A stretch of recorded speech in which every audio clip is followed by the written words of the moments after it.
Bueno, y vamos a comenzar ya con el último bloque de todos, ¿vale? Que sería la patología de la ventilación. Bueno, antes de nada, un pequeño repaso de la fisiología de la ventilación. Para empezar, tenemos un control voluntario, ¿vale? Podemos hiperventilar o hipoventilar cuando queramos, ¿vale? Y luego un control involuntario, que es el automático, ¿de acuerdo? Entonces tenemos por un lado receptores centrales, que son quimiorreceptores, ¿de acuerdo? Que dan la señal al bulbo y que responden principalmente a alteraciones en la CO2, ¿vale? En la presión parcial de CO2. A través del CO2 difunde al líquido cefalorraquídeo y allí, uniéndose con el agua, produce bicarbonato e hidrogeniones, ¿vale? Por lo tanto, el estímulo real sería la acidosis. Lo que pasa es que la acidosis sanguínea, por así decirlo, los hidrogeniones, al estar cargados, no pueden pasar la barrera hematoencefálica. Por lo tanto, la acidosis como tal estimula la respiración, pero mucho menos que la hipercapnia, ¿vale? Por otro lado, tenemos también el oxígeno. El oxígeno también es capaz de activar, pero es menos potente que el CO2. Lo importante que tiene el oxígeno es en pacientes que retienen CO2 de forma crónica, el bulbo se desensibiliza a ellos, ¿vale? Los receptores dejan de funcionar.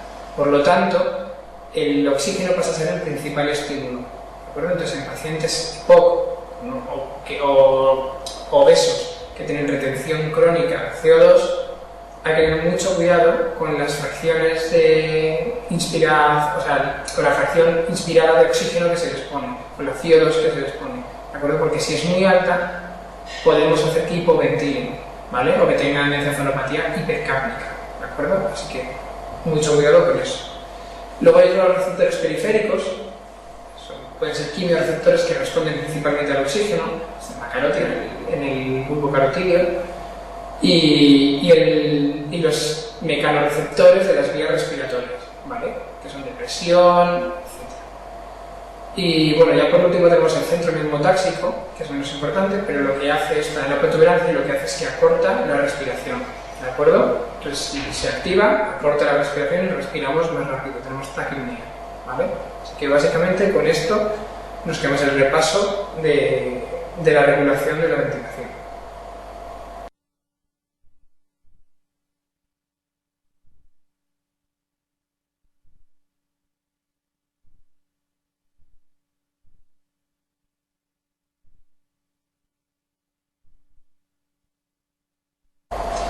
Bueno, ¿cuáles son las principales causas de hipoventilación?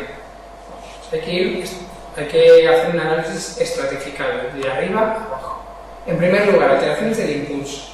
Pueden verse implicados los quimiorreceptores centrales o periféricos, o puede verse implicado el propio bulbo, ¿vale? Las neuronas del centro respiratorio del bulbo, ¿de acuerdo? Entonces, cualquier cosa que pueda afectar a los receptores, como por ejemplo la hipercapnia crónica, ¿de acuerdo? O que pueda afectar al bulbo, traumatismos, tóxicos, fármacos, ictus, etcétera, pueden producir hipoventilación, ¿de acuerdo?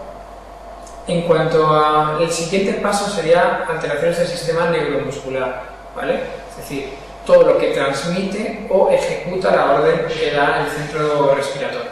Por lo tanto, sería la médula espinal, cualquier afectación de la médula espinal, desde la esclerosis múltiple hasta un traumatismo cervical, por ejemplo. Luego, cualquier alteración de los nervios periféricos, como podría ser un Guillain-Barré, por ejemplo, una polineuropatia importante, o que afecta a los músculos respiratorios, miastenia gravis, distrofias, etc. ¿De acuerdo? Y ya por último tenemos las alteraciones del aparato respiratorio, que va desde la boca, orofaringe, laringe y vías respiratorias inferiores. ¿De acuerdo? Entonces, pues aquí estarían principalmente el síndrome de apnea y hipopnea del sueño, ¿vale? Y el EPOC, como causas de hipoventilación importantes. ¿De acuerdo? Así que básicamente tenemos esas son las causas que hay de hipoventilación.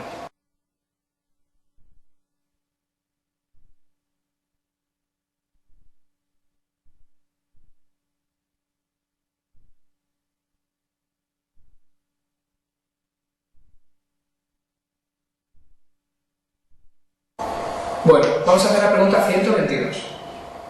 En cuanto a los síndromes que cursan con hipoventilación, indique la respuesta incorrecta.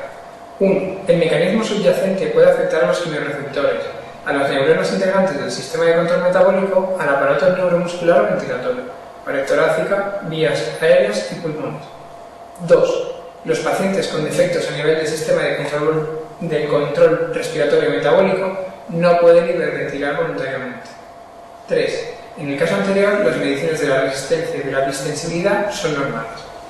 4. Los pacientes con defectos del sistema de control respiratorio metabólico hipoventilan más marcadamente durante la noche y pueden tener más episodios de apnea central. 5. Cuando el trastorno se localiza a nivel del sistema neuromuscular, los pacientes no pueden hiperventilar voluntariamente. Bueno, la respuesta incorrecta sería la número 2, ¿de acuerdo? Que como hemos visto antes, la regulación de la ventilación tiene un control voluntario y un control involuntario y son independientes del uno del otro. Podemos hiperventilar voluntariamente cuando queramos, a no ser que tengamos un problema muscular, ¿vale? O neuromuscular.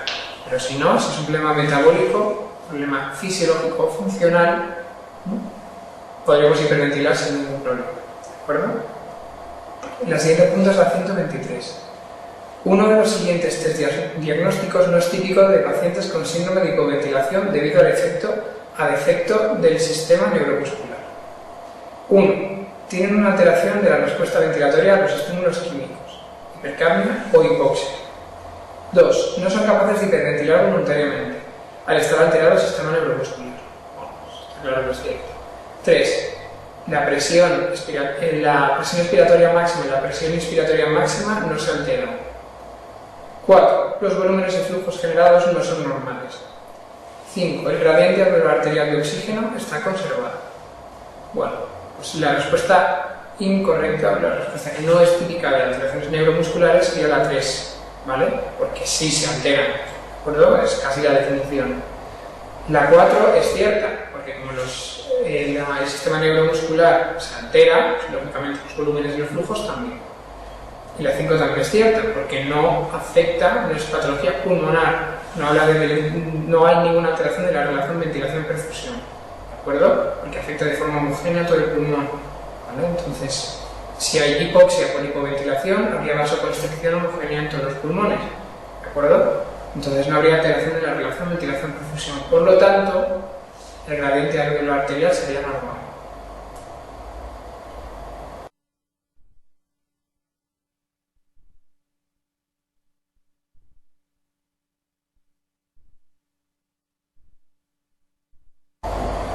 Bueno, de los síndromes de apnea, ¿vale? Hasta ahora hemos visto la hipoventilación y ahora toca la apnea, ¿de acuerdo? Que es un stop en la ventilación, es decir, es dejar de respirar, no respirar menos, es dejar de respirar, ¿de acuerdo? O hipopnea, que es una disminución del flujo que causa una desaturación del 50%, ¿de acuerdo? Es lo mismo apnea que hipoventilación. Lo importante es distinguir entre apnea central y apnea obstructiva, ¿de acuerdo? Las apneas centrales se deben a una alteración en el impulso, ¿de acuerdo? No se da el impulso por la razón que sea, o ese impulso que se da no se transmite, ¿vale? Y luego está la apnea obstructiva, que serían las afectaciones de las vías aéreas, ¿vale? Entonces, principalmente, tenemos como apnea central es muy importante la inestabilidad del impulso, ¿de acuerdo? Que es cuando en ciertos pacientes, cuando se están quedando dormidos, cambia el umbral para el estímulo, ¿vale? Para que se estimule el centro respiratorio y se inicie la ventilación, ¿vale?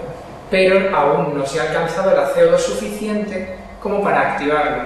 Por lo tanto, el paciente se queda dormido, cambia el umbral, el centro respiratorio deja de funcionar, ¿vale? Porque el CO2 es demasiado bajo para activarlo y hasta que no se alcanza el CO2 que lo estimula, el paciente no respira. ¿De acuerdo? Entonces, cuando lo estimula, el paciente comienza a hiperventilar de forma que disminuye otra vez el CO2 y vuelve a dejar de activar el centro respiratorio, ¿vale? Y eso se produce hasta que el paciente alcanza una CO2 de base que activa permanentemente el centro respiratorio, ¿de acuerdo?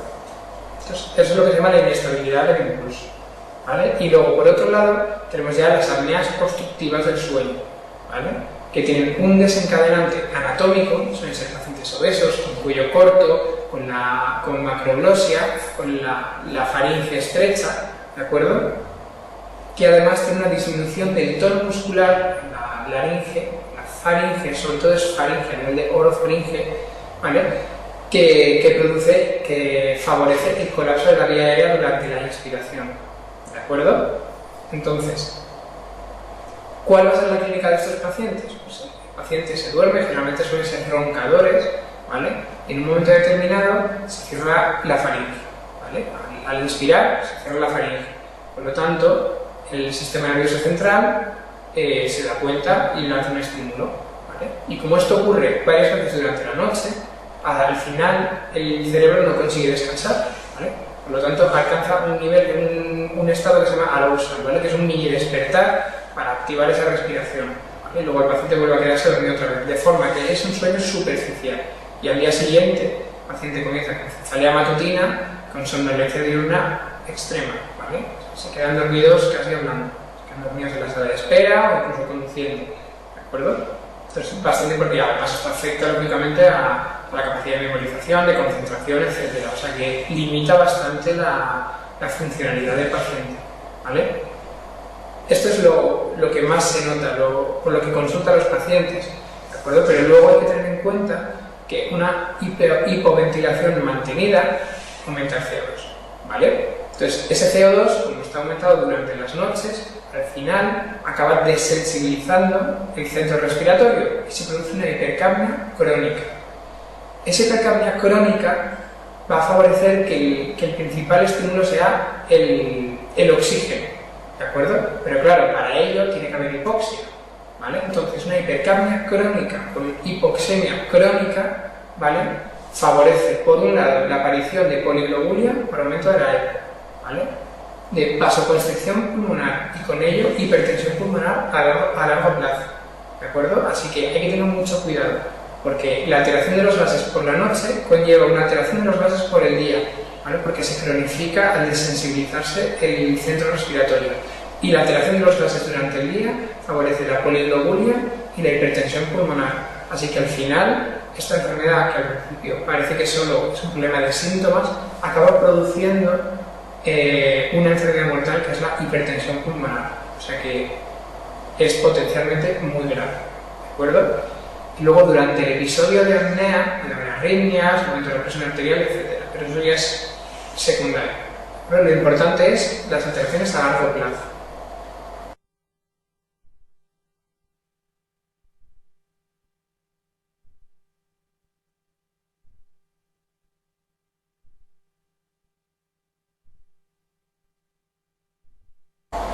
Bueno, vamos a hacer unas preguntas sobre la apnea de sueño. 118. En relación a la fisiopatología del síndrome de apnea y hipopnea del sueño, indique la respuesta correcta. 1. Se produce una importante fragmentación del sueño a expensas de un aumento del sueño de onda lenta. Fases 3 y 4 del sueño no REM, con disminución del sueño superficial. 2. Los factores anatómicos que producen estrechamiento de luz de la vía aérea, obesidad, macroglosia e hipertrofia amigdala funcionales, falta de coordinación entre músculos dilatadores de la vía aérea superior y el diafragma, favorecen el desarrollo de apneas obstructivas. 3. La localización principal de la obstrucción es la laringe. 4. La hipersomnolencia, síntoma cardinal del SAOS, se debe a las apneas o hipopneas y solo aparece en pacientes con un índice de apnea y hipopnea mayor de 30. 5. Con frecuencia se asocian episodios de cataplegia y movimientos periódicos de las piernas. Bueno, pues la respuesta correcta es la número 2. Lo que hemos dicho antes de cómo se produce la apnea, ¿de acuerdo? La respuesta número 1 es falsa porque aumentaría el sueño de ondas rápidas, ¿de acuerdo? Pero el sueño de ondas lentas, de onda lenta, que es el delta o el REM, ¿vale?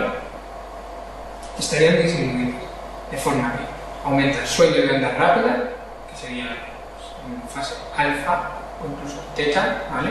Serían fases 1 y 2. Y estaría disminuido el sueño de ondas lentas, el sueño profundo, que son fases 3 y 4. Y luego aparte también el sueño tipo REM, ¿de acuerdo? La tercera también es falsa porque lo que se obstruye es la faringe, ¿de acuerdo? La orofaringe. La 4 también es falsa porque la hipersomnolencia no depende del número del índice de apnea y hipopnea, ¿de acuerdo? Y un índice mayor de 30 es muy alto, mientras que la hipersomnolencia se produce bastante antes en la enfermedad. y 5. La 5 es falsa, ¿de acuerdo? Porque la cataplegia y los movimientos periódicos de las piernas no se asocian a la apnea obstructiva del sueño, ¿vale? La cataplegia se asocia a la narcolepsia, ¿de acuerdo? Y los movimientos periódicos de las piernas, pues sería el sueño de las piernas inquietas, entonces, ¿de acuerdo? Pero no alzados. Y ahora vamos a ver la pregunta 119. Un paciente de 52 años, fumador de 30 paquetes al año, hipertenso y con antecedentes de cardiopatía isquémica, acude a su consulta refiriéndose a un roncador importante desde hace más de 10 años, con apneas nocturnas relatadas por la esposa y hipersomnolencia diurna excesiva que le ha provocado un accidente de tráfico. En la exploración física destaca obesidad y una gula hipertrófica. La radiografía de tórax y el electro son normales. La espirometría muestra los siguientes valores. Volumen expiratorio forzado en un segundo, 89%. Capacidad vital forzada, 99%. Cociente, nutricional, 77%. Y en una gasometría arterial presenta una PO2 de 82 y una CO2 de 41. Se realiza una polisomnografía que demuestra un índice de apnea-hipopnea de 23 con sueño fragmentado. ¿Cuál será el tratamiento más adecuado? Bueno, pues el tratamiento del síndrome de apnea-hipopnea del sueño comienza cuando hay un índice de apnea-hipopnea mayor de 10, ¿vale? Habría que hacer medidas higiénico-dietéticas, ¿de acuerdo? Por un lado. Y por otro lado, cuando a la clínica se añaden factores de riesgo, ¿vale? Habría que indicar de entrada CEPAP. Por lo tanto, en este paciente que tiene un índice de apnea-hipopnea de 23, que es bastante importante, ¿vale? Y además cardiopatía isquémica y un antecedente de un accidente de tráfico, deberíamos indicar tratamiento de entrada con CEPAP, ¿de acuerdo? Luego la 120. En el caso anterior, uno de los siguientes fármacos estaría contraindicado. 1. Nitratos. 2. IEC. 3. Progesterona. 4. Tiotropium. 5. Benzodiazepinas. Bueno, sería el 5, ¿de acuerdo? Una de las medidas higiénico-dietéticas a tener en cuenta en el síndrome de apnea del sueño es evitar los sedantes, ¿vale? Y el alcohol, sobre todo antes de dormir, ¿de acuerdo? Otra línea de tratamiento sería la pérdida de peso, ¿vale? Y luego ya entrarían cirugías, otro tipo de temas, pero de entrada lo importante es perder peso y evitar sedantes, ¿vale? Muy importante. Luego también está dormir velado, ¿vale? Y favorecer la respiración nasal, vamos, con dispositivos que abran las fosas nasales o algo parecido, ¿de acuerdo? Después de esa primera línea, que serían las medidas higiénico-dietéticas, habría que pasar ya a la CEPAP, ¿vale? Pero hay un 10% de personas que no la toleran, por lo tanto estaría indicado un dispositivo de avance mandibular, ¿vale? Que evita el colapso de la orofaringe. Por lo tanto, con esto ya tenemos repasado el tratamiento de la apnea y hipopnea del sueño, ¿de acuerdo?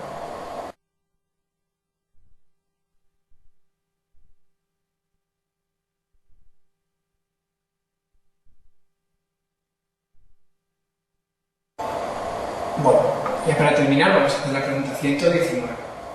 Un paciente de 52 años, fumador de 30 paquetes al año, hipertenso y con antecedentes de cardiopatía isquémica, puede consulta refiriéndose a un roncador importante desde hace más de 10 años, con apneas nocturnas relatadas por la esposa e hipersomnolencia diurna excesiva que le ha provocado un accidente de tráfico. En la exploración física destaca obesidad y una gula hipertrófica.